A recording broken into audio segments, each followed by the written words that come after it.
श्री राम। आइए, टाइम हो चुका है, भगवान बुला रहे हैं सभी को। आइए शुरू करते हैं। ओम।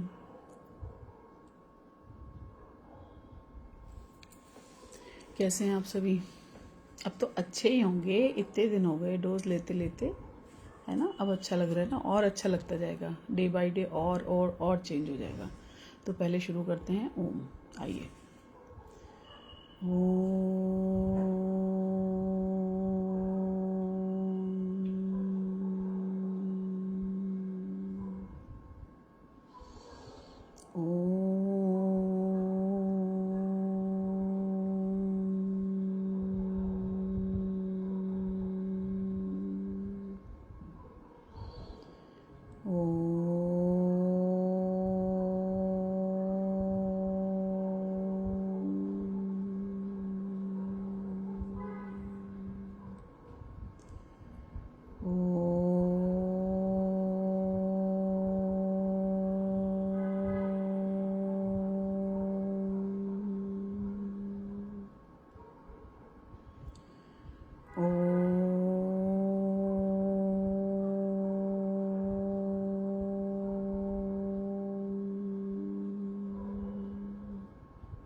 शांति शांति शांति।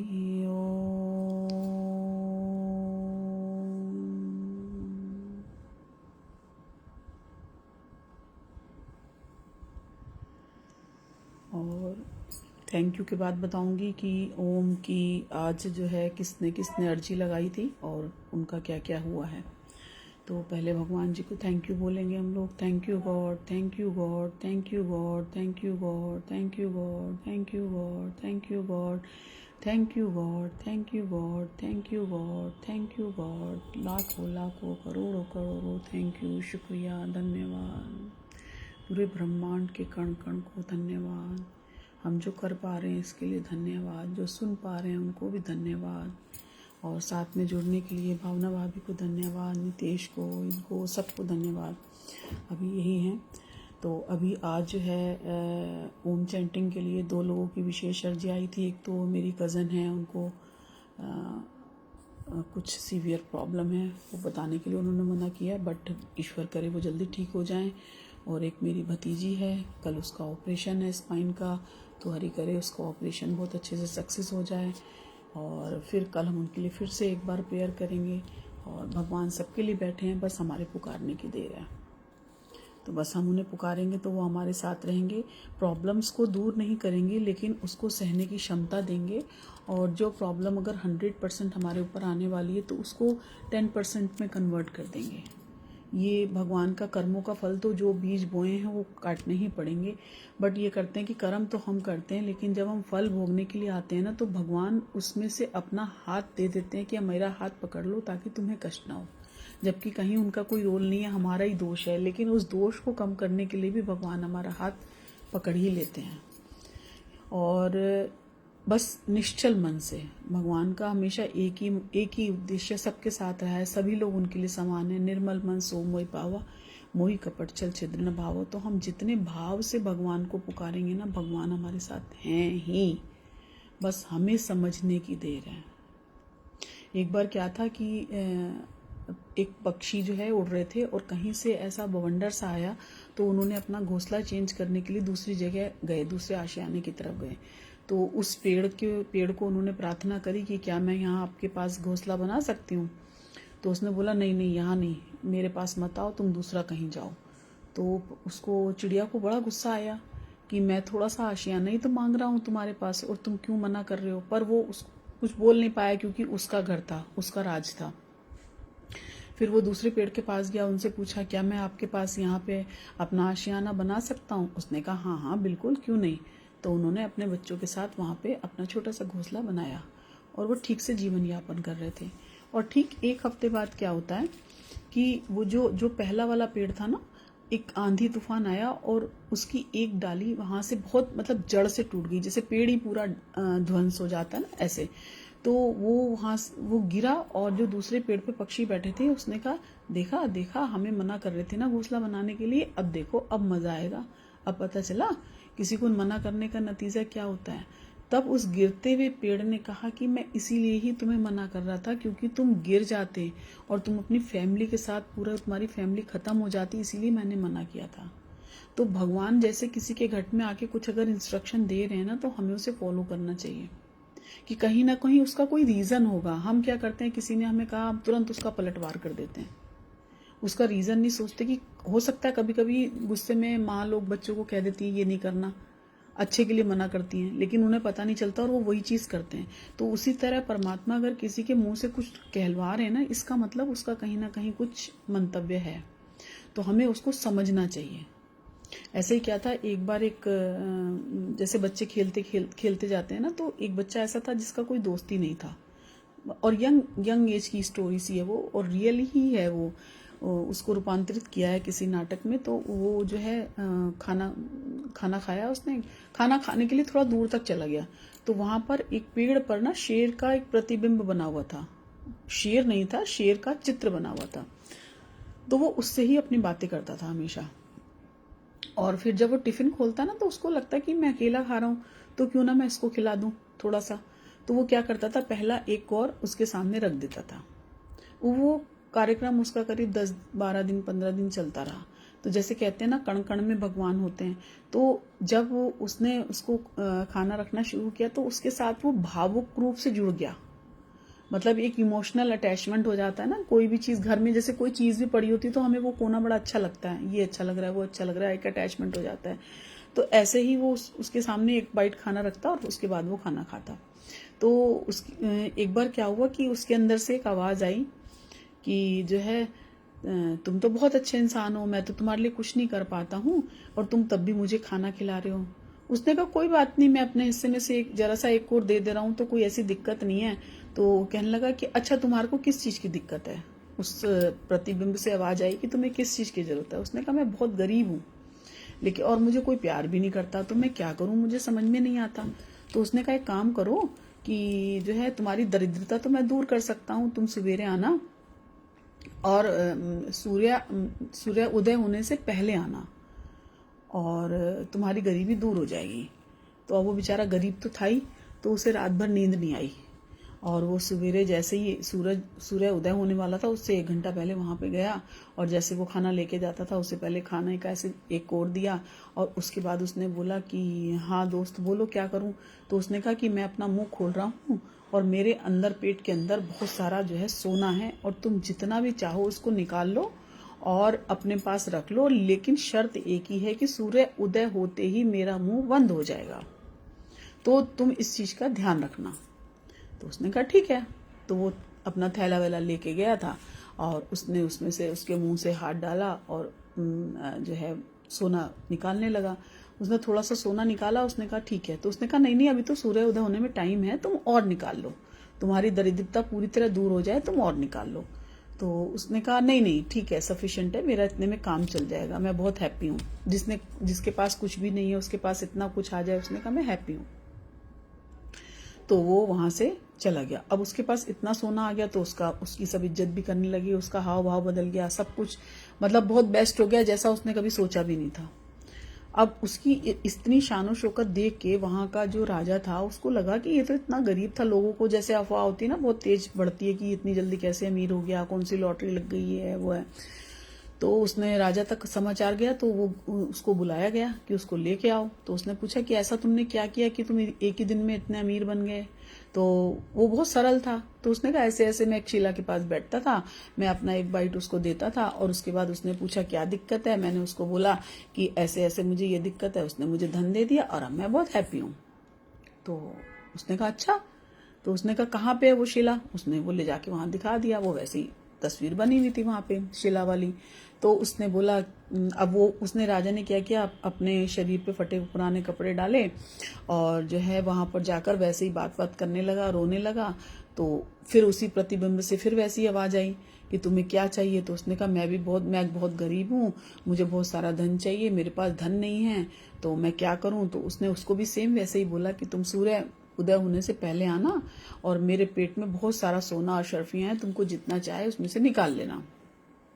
अब वो तो राजा था, जैसे कहते हैं बच्चे का पेट छोटा होता है, बड़े का बड़ा होता है, ऐसे ही राजा का पेट तो बहुत बड़ा था। उसने क्या किया, बहुत बड़ा बड़ा थैले लेके आ गया और वहां पहुंचा और उसको वैसे ही उसने जैसे उसने किया था वैसे ही उसने किया और उसने बोला कि अच्छा ठीक है मैं मुंह खोलता हूँ, लेकिन शर्त एक ही है कि सूर्य उदय होने से पहले पहले तुम्हें जितना सोना निकालना है निकाल लेना, नहीं तो मेरा मुंह बंद हो जाएगा और तुम्हारा हाथ अंदर रह जाएगा।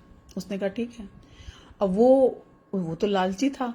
अब वो जैसे ही सोना निकालता जाए उसने कहा कि अब सूर्य उदय होने वाला है, हट जाओ अब बस बहुत हो गया। तो उसने कहा नहीं नहीं नहीं नहीं, इतना है, मैं तो बहुत स्मार्ट हूँ, मैं तो सब कुछ कर सकता हूँ, मैं निकाल लूंगा। और वो पीछे ही पड़ गया उसके। और वो जैसे ही सूर्य उदय, उसको होश ही नहीं था कि वो कर क्या रहा है। अब जैसे ही सूर्य उदय हुआ उसका हाथ अंदर पकड़ लिया शेर ने। तो सार हमारे जीवन का भी यही है कि हम क्या करते हैं ना, हम सोचते हैं हमें बस थोड़ा सा मिल जाए तो हमको खुशी हो जाएगी। तो मोह लोभ का तो कहीं अंत नहीं होता, हमें कहीं ना कहीं एक लाइन खींचनी पड़ती है कि बस जब तक ये बस हमारे अंदर नहीं आएगा, ये अंदर से जो हमारे आएगा ना, जितना है हमारे पास उतने में रिलैक्स होने की कोशिश करनी चाहिए कि भगवान ने जितना दिया उतना बहुत है।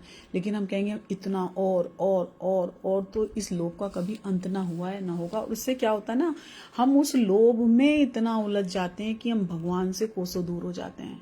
जितना हम आगे जाते हैं ना उससे कई गुना पीछे हो जाते हैं।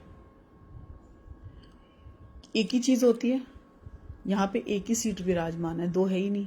या तो लोभ को बिठा लो या भगवान को बिठा लो, दोनों में से एक ही रहेगी, या वो या वो।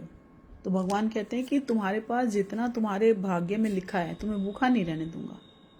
जितना तुम्हारे भाग्य में मिलेगा, तुम्हारे हाथ में एक धन है बहुत बड़ा, वो है कर्मों की दौलत।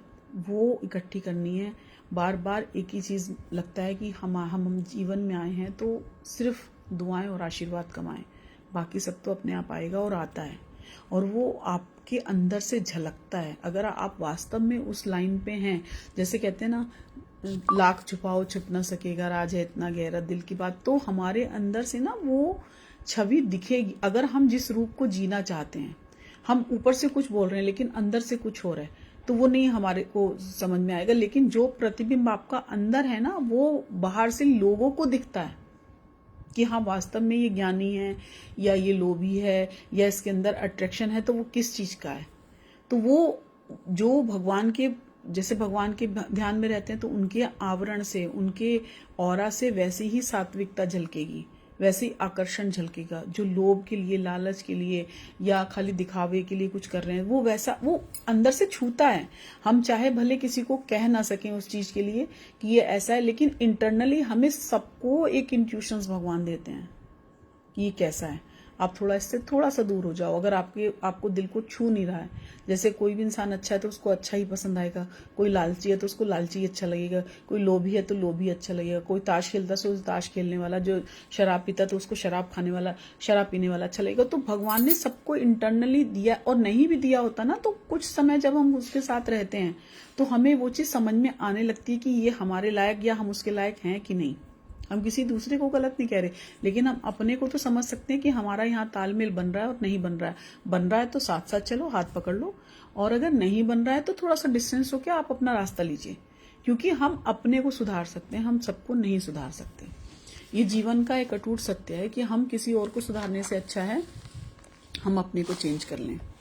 तो आज बुधवार है और 14 भी है और कल हनुमान जयंती भी है, तो आज हम पहले एक अच्छा सा भजन भगवान जी के लिए, भजन मेरे पास तो मुझे भजन का बहुत शौक है, तो आज इसे हम शुरू कर देंगे। गणपति जी का भी कह लो, हनुमान जी का भी कह लो।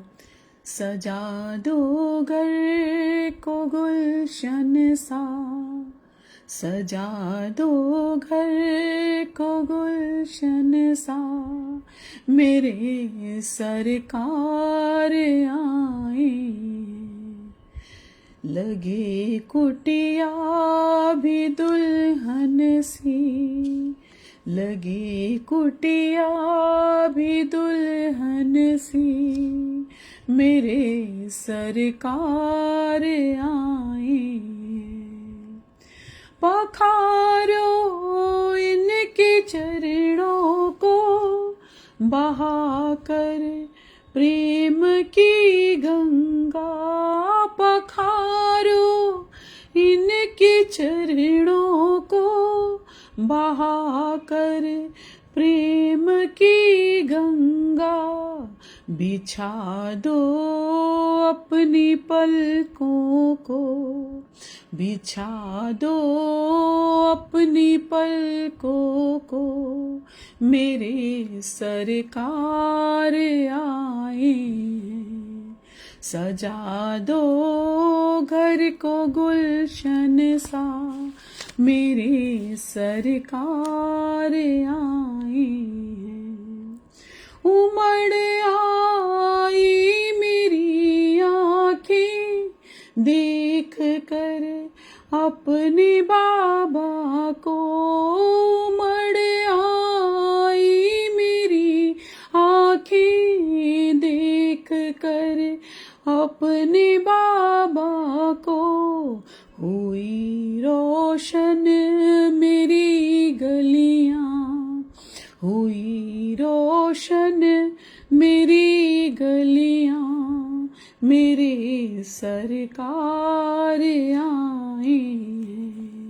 सजा दो घर को गुलशन सा, मेरे सरकार आए। तुम आकर फिर नहीं जाना मेरी इस सोनी दुनिया से, तुम आकर फिर नहीं जाना मेरी इस सोनी कहूँ हरदम, यही सबसे कहूँ हरदम, यही सबसे मेरे सरकार आए हैं। सजा दो घर को गुलशन सा, मेरे सरकार आए हैं, मेरे सरकार आए हैं। बोल गणपति महाराज की जय। और छोटी सी कोटेशन है, जिसकी जैसी सोच वैसी कहानी रखता है, जिसकी जैसी सोच वैसी कहानी रखता है। कोई परिंदों के लिए बंदूक तो कोई पानी रखता है। सोच अपनी अपनी है ना। किसी को नास्तिक होने में मज़ा आ रहा है और किसी को आस्तिक होने में, किसी को कर्म की कमाई करनी है, किसी को अपने कर्म खराब करने हैं।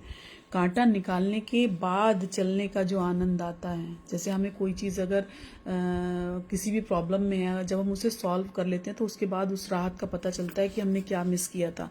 तो कांटा निकालने के बाद जो आनंद चलने में आता है, वही आनंद अहंकार को निकालने के बाद जीवन जीने में आता है। तो हमें लगता है, बहुत सारे लोगों को, सभी को लगता है, मुझे भी लगता था कभी एक समय तक कि हम जो कर रहे हैं वो ठीक है। लेकिन पता है क्या होता है कि जब हम ईश्वर के रास्ते पर चलते हैं या हम कुछ इस लाइन पे आगे जाते हैं ना, तब हमें एक्चुअल उसका रिजल्ट हम दे पाते हैं कि हम लोगों ने क्या क्या किया था और क्या क्या सही था, क्या गलत था।